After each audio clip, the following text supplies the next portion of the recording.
Bonjour à tous, nous sommes le 8 juillet et le 8 juillet est une date très importante.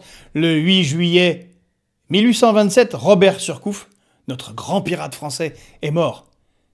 Le 8 juillet 1943 est la date présumée de la mort de Jean Moulin, le grand résistant français qui a présidé le premier Conseil national de la résistance. Le 8 juillet 1982, Battiston s'est fait agresser par Schumacher à Séville lors de ce match fameux de la Coupe du Monde d'Espagne. Et puis le 8 juillet 1709, c'était la victoire de la Poltava. Ah, ça concerne les Russes et les Occidentaux, parce que ce qui se passe en Ukraine, avec Poltava, c'est au milieu d'Ukraine, est une bataille qui ressemble un peu à ce qui se passe en ce moment, malheureusement, en Ukraine. Et vous savez aussi, le 8 juillet 1621 est né Jean de La Fontaine. Et c'est cette date que je préfère, parce que les fables de La Fontaine devraient nous aider à comprendre le cirque dans lequel la France est tombée. Bien évidemment, nous sommes le 8 juillet 2024, il est 12h30 et nous parlons des élections législatives qui viennent de se tenir et de l'état de la France.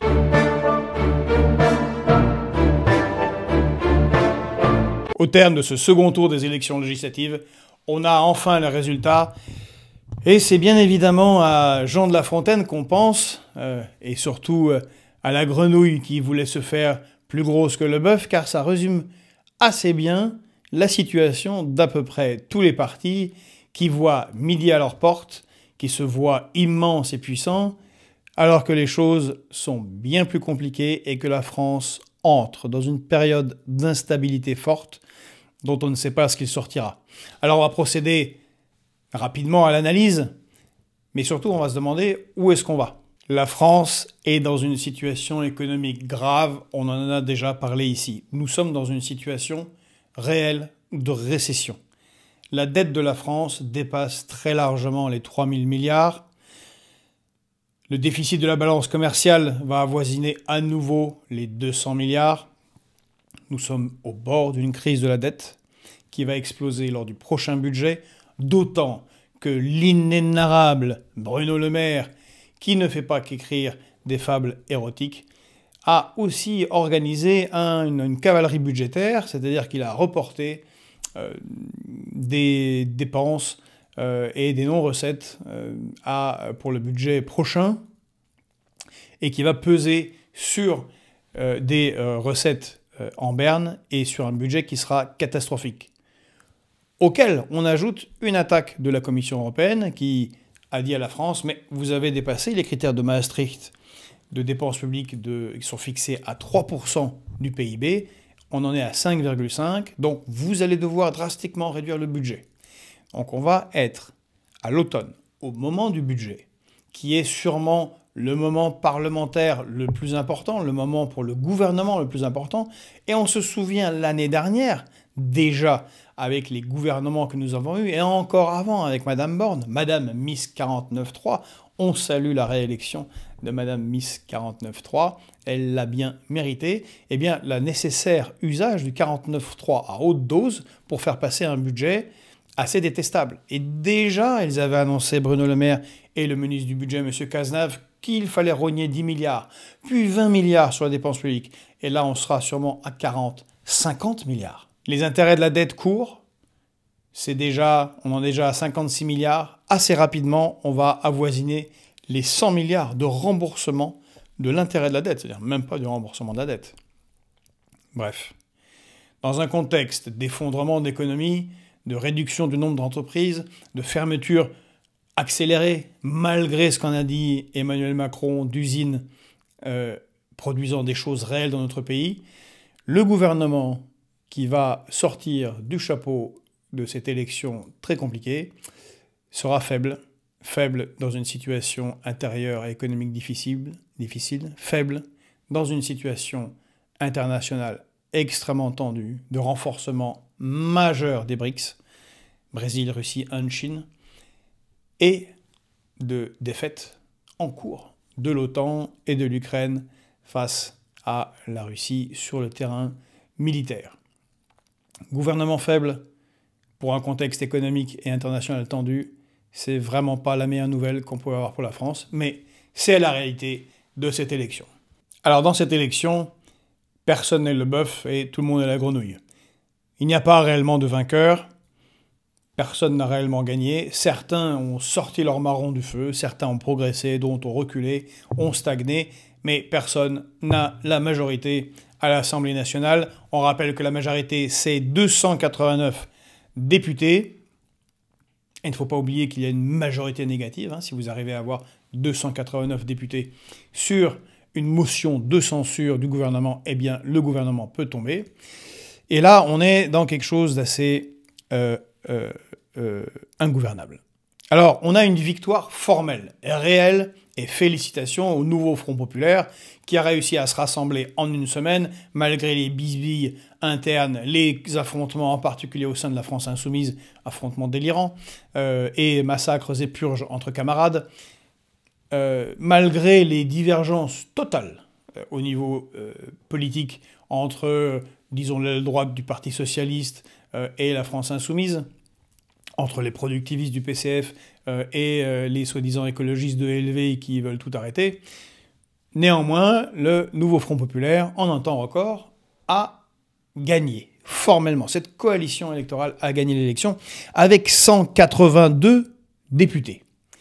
Alors la ventilation est un peu plus compliquée. On a les premiers pour le moment, c'est la France insoumise, avec 75 députés, sûrement moins, parce que Autain a déjà été banni de la France insoumise, et sûrement d'autres. D'arrière vient le Parti socialiste, Parti socialiste qui lui fait une progression colossale. Il fait plus que doubler. Donc, pour le moment, la France insoumise a permis à remettre au centre de l'échiquier politique de gauche, le Parti socialiste, qui déjà s'était bien positionné avec Glucksmann lors des élections européennes, en arrivant troisième des élections européennes. Donc le PS, pour le moment, est à 65 députés. Le PCF, qui prend le bouillon, est à 9 députés. Or, pour faire un groupe, il en faut 15. Mais voilà, en plus de Clémentine Autain, il y a Ruffin, François Ruffin, que nous saluons et qui... ça se passe pas très très bien avec Jean-Luc Mélenchon pour le moins. Il y a Corbière, il y a Simonet, il y a Guedj, qui sont eux dans divers gauches et dissidents NFP, mais qui ont été élus, ils sont quand même 13. Alors est-ce qu'ils vont aller avec le PCF? Est-ce qu'ils vont aller pour faire un groupe? Est-ce qu'ils vont aller avec le PS et renforcer le PS pour qu'il passe devant la France insoumise? On verra bien. En tout cas, voilà la situation. Mais ceux qui tirent vraiment les marrons du feu, c'est les macronistes. Là, on a 168 députés. Avec Renaissance. Le parti Renaissance du président Macron fait 99 députés et est le deuxième parti, en nombre de députés à l'Assemblée nationale. Le premier étant le Rassemblement national, on y viendra. Mais quand même, 99 pour Renaissance, 33 Modem, 26 pour Horizon d'Édouard Philippe, et puis 5 autres, ici et là, plus ou moins rattachés à Emmanuel Macron. 163, c'est un beau score, même s'ils ont une réduction de 42% de députés pour Renaissance, 27% pour le Modem, c'est quand même plutôt pas mal, puisque sans les désistements et sans la politique de désistement, ils finissaient, mais très largement, en dessous des 100 députés. C'était la Bérésina. Donc cette coalition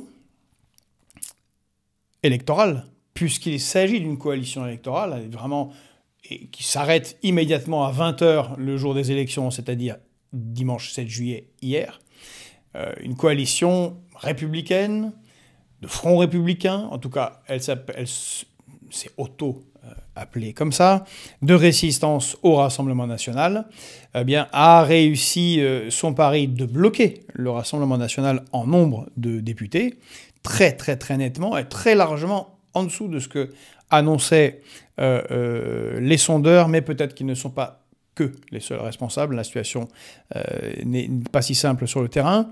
Ils ont réussi cela, mais ça a sauvé la Macronie. La conséquence. Et on a quand même un certain nombre de personnes extrêmement peu recommandables, que d'aucuns pourraient considérer fort peu représentatifs de la République, comme M. Woerth, M. Darmanin, Mme Borne, M. Fesneau, qui sont passés, et qui bien évidemment auraient été balayés s'il n'y avait pas eu cette coalition, et donc l'apport, malgré sûrement de grosses difficultés, de bataillons d'électeurs de gauche qui les ont combattus, entre autres sur les retraites, entre autres sur la loi immigration, entre autres sur la période sécuritaire du Covid, enfin, passons. Il y a eu sûrement des électeurs qui ont eu du mal à mettre certains bulletins dans les urnes. Et puis on a, à gauche, on a le retour de la gauche plurielle avec des zombies que sont François Hollande et Madame Voynet. Bon. On verra ce que ça donnera de ce côté-là. Mais les macronistes tirent bien leur marron du feu. La droite, hors Ciotti, malgré la catastrophe et le cirque qu'a été la présence, non-présence, occupation, non-occupation du bureau de Ciotti, président des LR, fait la droite, disons, non RN, fait, elle, combien elle fait 68 députés, dont 46 LR. Bon, ils se maintiennent. De leur part, c'est plutôt pas mal, et eux aussi profitent du front républicain, parce que également, là aussi, on aurait eu pas mal de casse s'il n'y avait pas eu ce front républicain. Et enfin arrive le Rassemblement national, qui avec son allié RN Ciotti fait 143 députés. 126 députés pour le Rassemblement national. Ça fait pas beaucoup. En même temps, ça fait une augmentation de 35-36 députés rien que pour le RN. Et en coalition, il se trouve à 143, donc mieux et plus fort que dans la précédente législature. Pour le RN, on est quand même à plus 58% d'électeurs. C'est pas rien. C'est la plus grosse progression si on... en dehors du PS, qui progresse beaucoup, mais sur beaucoup, beaucoup moins d'élus. Donc, en réalité, la plus grosse progression vient du RN, qui continue à monter inexorablement, malgré cette coalition électorale. Et le RN, si on prend parti par parti, est le premier parti du Parlement, de l'Assemblée nationale, puisque le RN a 126 députés. Le deuxième, c'est Renaissance, d'Emmanuel Macron avec 99. Et pour le moment, le troisième, c'est la France Insoumise avec 75 députés. Et tout cela est assez solide parce qu'on est dans une participation forte. Plus de 67%, c'est important, une participation importante. Donc on a quelque chose qui est relativement légitime. Je dis relativement car les choses ne sont pas si simples, surtout si on regarde en nombre de voix. Et c'est là que c'est assez terrible et que pour ceux qui ont festoyé hier pour avoir réussi à bloquer le Rassemblement national, ils l'ont bloqué principalement en nombre de députés. C'est sûrement très bien, mais en nombre de voix, les choses sont assez mauvaises, et d'où cette progression colossale du Rassemblement national. Alors si on regarde du côté du nombre de voix, le nouveau Front populaire, donc, qui réunit LFI, les écologistes, le PS, le PCF, puis tous ceux qui ne sont pas d'accord avec les autres, mais quand même qui font partie de ce groupe-là, eh ben c'est quand même, on arrive à 7 millions de voix. 7 millions de voix hier. Les macronistes, eux, qui se sont sauvés de facto, sûrement l'une des pires informations de cette élection européenne, eux font 6,3 millions de voix. Quant au RN, avec son allié Ciotti-LR, eux, ils font 10,1 millions de voix. Et ça, c'est 10,1 millions de voix au premier tour. Or, on doit rajouter, pour tout le monde, et ça, c'est au second tour, et on doit rajouter, pour tout le monde, évidemment, pas que pour le RN, le premier tour, où il y a eu des élus dès le premier tour, en particulier au Rassemblement national, avec 37 élus dès le premier tour, 37 circonscriptions, beaucoup pour la FI aussi, 19 élus dès le premier tour, donc évidemment, tous les électeurs de ces circonscriptions n'ont pas voté hier, puisque les députés étaient élus, et donc ne sont pas comptabilisés dans ce chiffre-là. Or, la réalité, c'est que quand on a regardé hier, comme tout le monde, les résultats des élections circonscription par circonscription, on a vu cette coalition républicaine en tout cas anti-RN, pour l'empêcher de prendre le pouvoir.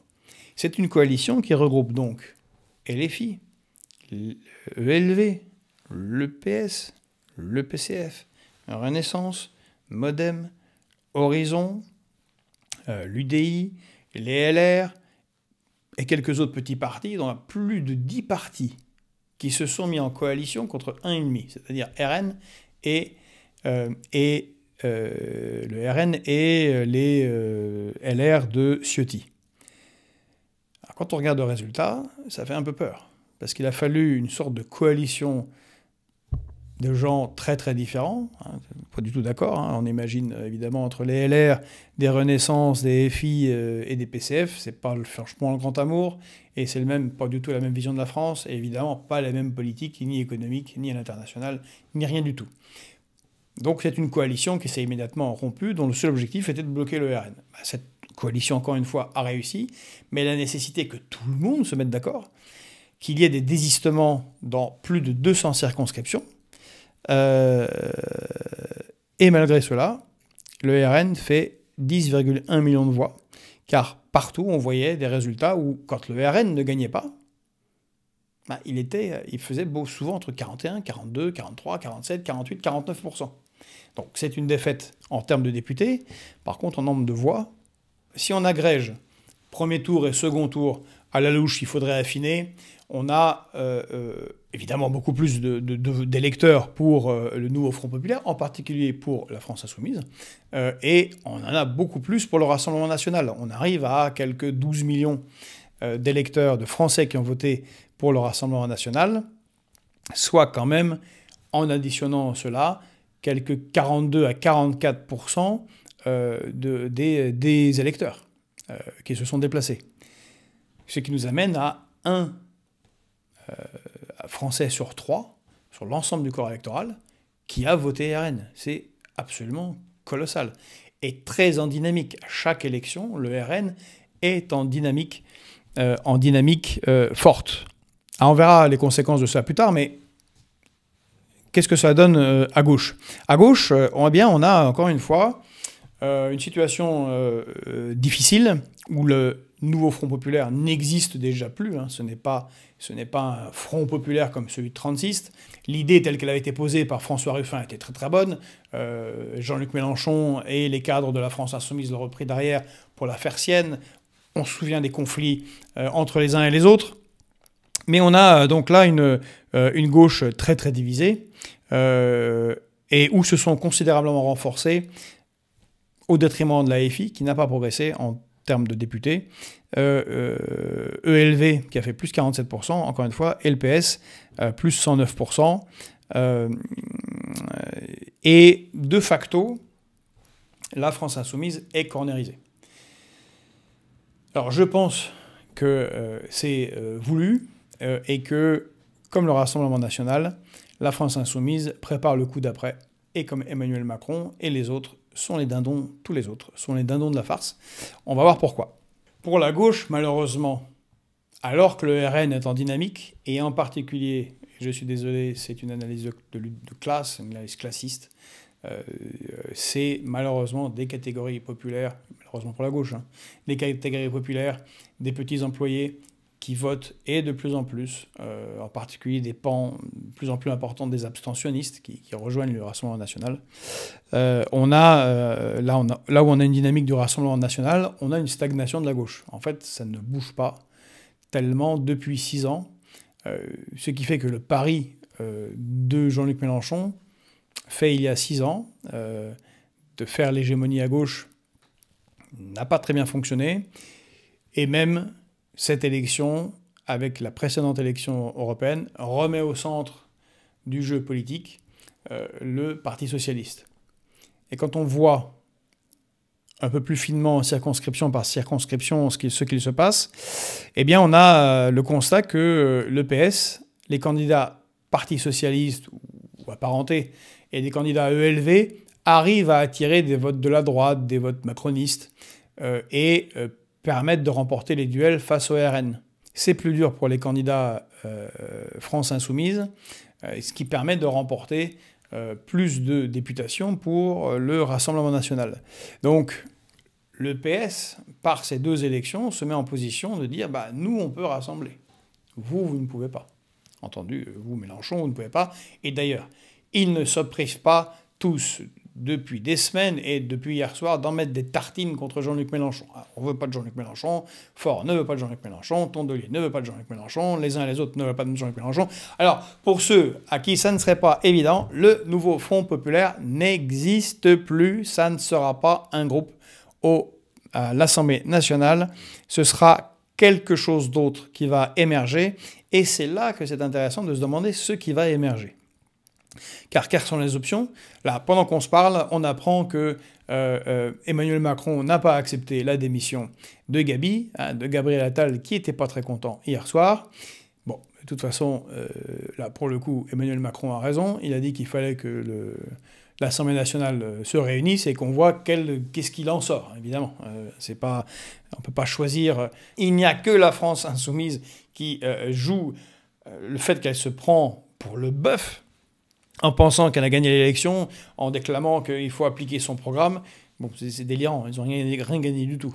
Ils ont permis à la Macronie de survivre et avoir une possibilité de coalition qui ira potentiellement du Parti Socialiste, en passant par les Verts et jusqu'à LR.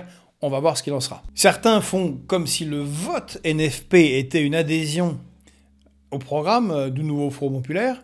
Or, la réalité, c'est que c'est la même chose pour les macronistes, hein.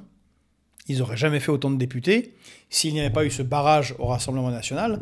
Donc c'est un vote de barrage. Le résultat à lire est un résultat de barrage et pas une analyse électorale.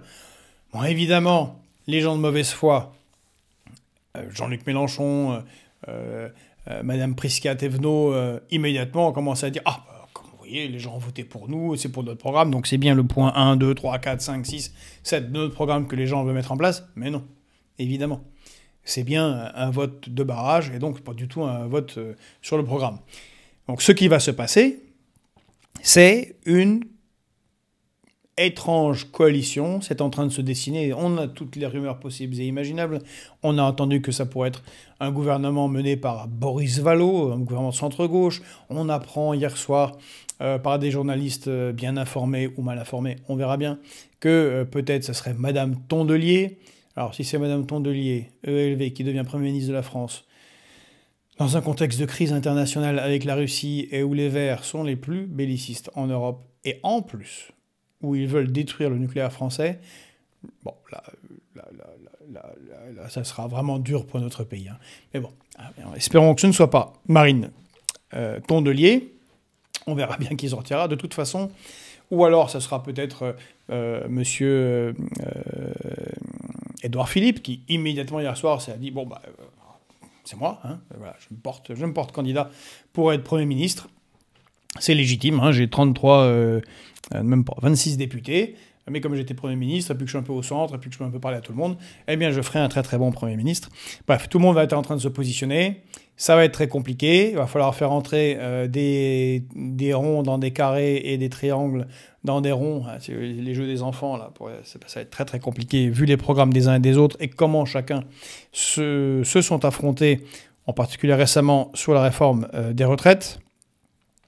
Donc ça va être très très compliqué. Mais finalement, pour ceux qui connaissent Jean-Luc Mélenchon, et c'est mon cas, ce n'est pas si stupide. Car connaissant Jean-Luc Mélenchon, voilà, je pense, ce qu'il croit de la situation. Il va avoir quand même... Il a maintenu son nombre de députés, plus ou moins. Ça stagne, mais voilà, c'est 70, X, 74, 73, 75, on verra bien, députés, et l'opprobre de tous les autres, en particulier à gauche, qui, eux, vont aller, d'une manière ou d'une autre, dans un gouvernement de coalition, un gouvernement technique avec donc Emmanuel Macron pour faire tenir la République, puisque c'était leur objectif. Et c'est eux qui vont devoir faire face à ce dont j'ai parlé au début et dans lequel on reviendra ici parce que c'est le cœur du problème. La crise de la dette, la crise du déficit budgétaire, la crise face à l'Union européenne, et qui vont se devoir faire un budget à cet automne et à l'automne suivant qui sera sûrement l'un des budgets les plus antisociaux, l'un des budgets les plus austéritaires qui ait jamais existé en France. Bref, la situation est que Emmanuel Macron a très très largement sauvé ses billes alors qu'il a brutalisé le pays et mis tout le monde en danger. Et il va pouvoir confier les clés du camion dans un moment extrêmement difficile à un gouvernement vaguement de gauche, ça c'est une des options, qui se compromettra, si c'est le cas, totalement en faisant des politiques antisociales comme l'avait fait Tsipras en Grèce.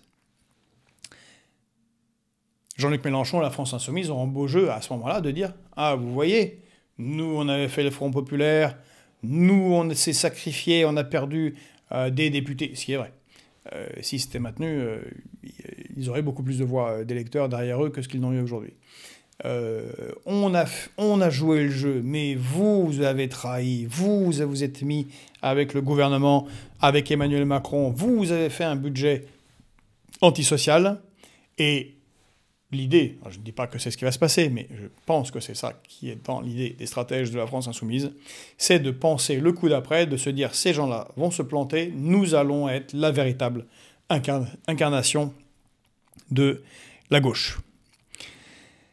Et on est un peu dans la même situation de l'autre côté avec le Rassemblement national. Entre nous, soyons clairs, le Rassemblement national, ça s'est vu avec Jordan Bardella qui, encore une fois, n'a jamais travaillé, a moins de 30 ans, n'a aucune expérience hors de celle du Rassemblement national et des relations familiales excellentes qu'il a avec les Le Pen. Oui, c'est vrai, il a été youtubeur spécialisé sur Call of Duty. Bon, il n'a pour le moment même pas d'enfant, c'est-à-dire qu'il est vraiment, vraiment pas prêt pour gouverner un pays dans la situation telle qu'on l'a décrite, mais il manque de cadre. Le RN n'était pas prêt réellement pour gouverner, et d'ailleurs, on voyait bien lors de cette campagne des législatives la fluctuation par rapport à son propre programme qui a changé de nombreuses fois. Déjà dans l'histoire même récente, sous Marine Le Pen. Économiquement, c'était pas très clair, et on a vu un Jordan Bardella se rattraper aux branches en disant que eh bien, ça serait l'idée, ça doit faire le RPR, un peu de politique néolibérale, finalement pas tellement critique face à l'Union européenne, on change rien par rapport à l'Ukraine. Bon, tout ça pour ça. Enfin, on voyait bien la préparation dans laquelle auquel ils faisaient face, et le fait qu'ils ne gagnent pas, qu'il n'ait pas la possibilité de poser un gouvernement, doit être un soulagement pour eux, un soulagement net. Alors bien évidemment, ils auraient préféré avoir plus de députés, même s'ils sont en progression, il ne faut pas l'oublier, et surtout qu'ils sont en progression en nombre de voix. Alors si les électeurs qui ont voté pour eux ne sont pas déprimés, si les électeurs ne se disent pas d'une manière ou d'une autre « Ah bon, on a tout fait pour voter en votant pour le RN, et puis ils ne sont pas passés », et donc que la mode RN passe, moi, c'est assez improbable. Ils sont dans une excellente situation pour ce qui va venir. Soit 2027, puisque ce sera l'année des élections présidentielles, et s'il y a un nouveau président ou nouvelle présidente, mais il y aura des élections législatives juste derrière, puisqu'elle sera obligée de dissoudre, en particulier si c'est Marine Le Pen qui gagne, ils seront en mesure de prendre tous les pouvoirs en France, ce qui serait beaucoup plus catastrophique. Alors je sais que certains vont crier, mais s'ils avaient gagné hier. Parce que s'ils avaient gagné hier, c'est eux qui se seraient retrouvés à devoir faire un gouvernement avec une impréparation totale pour faire face à la crise de la dette et à la crise des déficits budgétaires. Et c'est eux qui se seraient complètement grillés. Donc, de leur point de vue, ils sont en bonne posture. Ils vont avoir encore plus d'argent parce qu'ils ont encore plus de députés. Il y a eu énormément d'électeurs qui se sont portés sur eux lors du premier tour. Donc financièrement, ça ira très bien. Ils n'ont pas besoin d'aller ailleurs pour trouver de l'argent. Leur campagne présidentielle et législative est financée. Tout va bien pour eux. Et ils n'ont qu'à regarder le spectacle de l'ingouvernabilité de la France. Alors la question se pose pour nous, que faire dans ce contexte difficile dans lequel s'engage la France ? Certains, hier, ont fêté et se sont mobilisés pour lutter contre le fascisme. Je trouve tout cela assez ridicule. Et si fascisme il y a, eh bien il faut l'interdire. C'est un parti qui doit être interdit. On ne peut pas, de cette manière, s'asseoir sur un vote très largement populaire. Encore une fois, un électeur potentiel sur 3 en France à voter Rassemblement national, en particulier dans la France périphérique, en particulier dans les catégories populaires, et considérer et s'asseoir dessus. Bien évidemment, ça ne pourra pas tenir, en particulier dans un pays où la souveraineté populaire, c'est-à-dire la démocratie, a tant compté dans sa construction, dans la construction du pays. Alors bien évidemment que pour des forces de gauche, le problème se pose de réconcilier ce qui probablement était séparé, réconcilier les tours et les bourgs, comme disait François Ruffin. Mais il ne faudrait pas oublier la phrase de Bertolt Brecht, que tout le monde cite sans réellement la comprendre. « Il est encore fécond le ventre d'où est sortie la bête immonde ». Bertolt Brecht parlait des nazis, parti national-socialiste en Allemagne. Et on a tendance à se focaliser sur la bête immonde, souvent en désignant comme bête immonde des gens qui finalement ne sont pas fascistes. On l'a vu encore une fois en Italie avec Meloni, c'était Mussolini en jupon, le fascisme italien était de retour, et puis un an après, c'est à peu près, je crois, elle est la mieux considérée des dirigeantes du G7. Alors, elle a un peu de droite, mais bon, elle fait la même chose que les autres, donc finalement, rien n'a changé. Non, le problème, c'est ce qui viendrait derrière ces gens-là, après une crise grave. Car ce qui pose problème, c'est bien le ventre fécond. Dans la phrase de Bertolt Brecht, et le ventre fécond, ce sont les causes qui produisent éventuellement le fascisme par la colère, entre autres par la colère du peuple, et une sorte de révolution, parce que le fascisme est une révolution qui part dans la mauvaise direction. Et si on continue des politiques, en particulier menées par Emmanuel Macron et tous ceux qui sont néolibéraux, libre-échangistes, européistes, atlantistes, à mener des politiques qui vont contre l'intérêt de notre pays, contre l'intérêt de la nation, contre l'intérêt de son peuple, contre l'intérêt de son économie, et que l'on continue à s'effondrer, bien évidemment que le ventre fécond va produire une bête immonde, dont on ne sait pas encore quelle sera la forme. C'est garanti. Donc quand on est de la gauche républicaine, quand on est des républicains sociaux sérieux,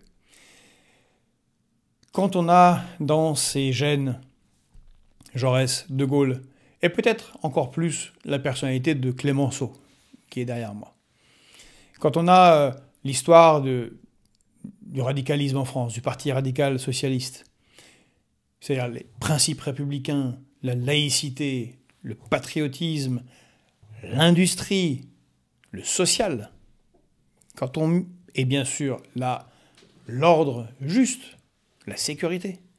Quand on mixe tout cela, ce qui a été le cas dans la figure de Clémenceau, eh bien, on a peut-être quelque chose qui peut émerger pour le pays dans ce marasme, dans ce Caribe des Scylla, dans lequel se trouve le bateau France. Et il y a une chose qu'on ne peut pas éviter.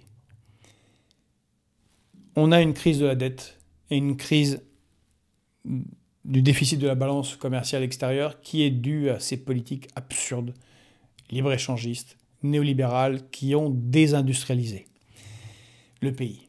Et le gros du programme du nouveau Front populaire n'est pas possible à mettre en place dans le contexte européen actuel et dans le contexte de l'état de production dans notre pays. La production dans notre pays s'est effondrée de manière colossale. Pour pouvoir taxer, pour ceux qui aiment taxer, pour pouvoir répartir la richesse, il faut qu'il y ait une richesse réelle qui soit produite. Et cette richesse réelle n'est que dans l'industrie, dans l'agriculture, dans l'innovation technologique. Et ça, c'est un gros retard dans lequel se trouve la France et sur lequel les politiques, quels qu'ils soient, doivent travailler en premier lieu. Donc bien évidemment qu'il n'y aura d'issue que si on va dans cette direction. Par ailleurs, d'une manière ou d'une autre, il faut qu'on remette le citoyen au cœur de la République, et donc d'améliorer le système démocratique qui est bien mal en point, et qui ne s'exprime que de temps en temps dans des élections où, avec des coalitions et des arrangements politiques, on peut arriver à des choses tout à fait baroques, ou des surprises tout à fait détestables. C'est à éviter. On doit trouver d'autres solutions. Et puis, on ne peut pas ne pas considérer les questions d'école, d'hôpital public et de sécurité, ni celles de régulation de l'immigration dans un contexte de crise grave et de récession dans toute l'Europe, puisque c'est la réalité dans laquelle nous nous retrouvons. Il y a un arc républicain à construire.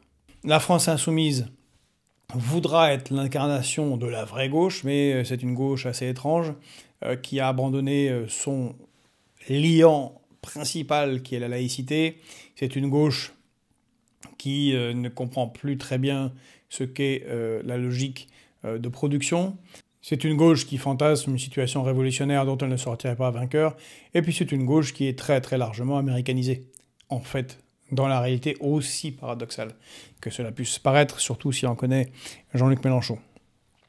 Si un gouvernement de coalition se forme, par contre, avec la gauche néolibérale, la gauche européiste, la gauche déconnectée du peuple, la gauche bobo, la gauche caviar, c'est-à-dire celle d'une grande partie du PS et de ELV, en accord en fait culturel et idéologique profond avec la Macronie, ils seront balayés par l'histoire.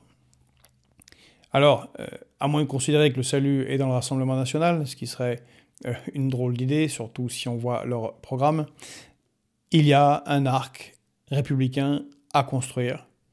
Nous avons des modèles dans le passé, nous avons des modèles et un champ possible, des possibles aujourd'hui. On en a donné les termes, on les a rappelés encore aujourd'hui.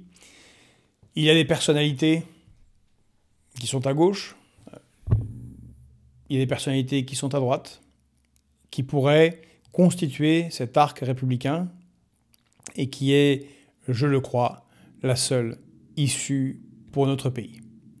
Enfin, il faut avoir une position à l'international qui sorte de l'atlantisme débridé et de cette folie européiste, d'une Union européenne qui est en fait très largement en crise et qui ne tente de construire une cohésion que autour de la défense de l'Union européenne contre l'invasion russe et de la défense d'une Ukraine qui est en lambeaux déjà.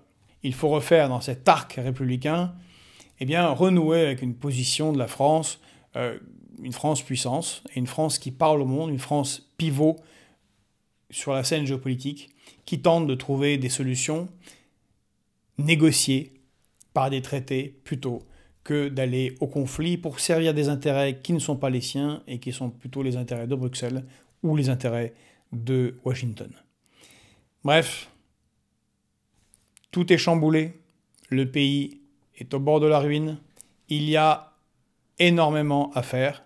Et pour rappel, une nation pivot, quand on a une vision de la France qui fut celle de Gaulle, de Clémenceau, c'est une nation en elle-même, pour elle-même, ni alignée sur Washington, ni évidemment alignée sur Moscou, ni alignée sur la Chine, ni alignée sur rien du tout. C'est une nation qui défend ses intérêts, des bonnes relations avec ses voisins, des bonnes relations le plus possible avec ses voisins éloignés et qui œuvre à pacifier le monde. Bref, la France est dans une situation économique tragique. Les temps vont être de plus en plus durs. Nos services publics sont ravagés. Notre position dans le monde est affaiblie. Et nous allons au-devant d'une crise de la dette et d'une crise financière. Il n'y a pas de majorité dans notre pays. On peut considérer que tout est cassé en miettes, que les forces qui pourraient prendre le pouvoir pourraient entraîner le pays dans une direction que l'on ne maîtrise pas.